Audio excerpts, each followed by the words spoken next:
আপনি কি ভেবেছেন আপনার নামাজ দিয়ে আপনি জান্নাতে যাবেন?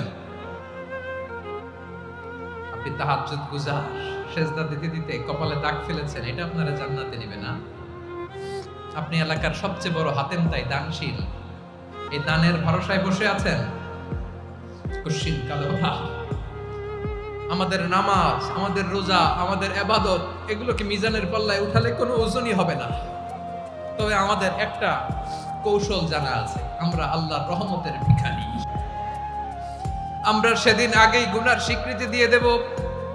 আমরা বলবো, আল্লাহ তুমি প্রশ্ন করার আগে তোমার একটা কথা বলি, আমারে কিছু জিজ্ঞেস করো না, আমি সব করেছি।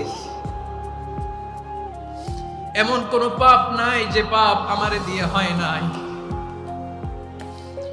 তোমার রহমত দিয়ে তুমি জান্নাতে পাঠাবা, তোমার দয়ায় জান্নাতে যেতে চাই, আমল দিয়ে না। পারবেন বলতে?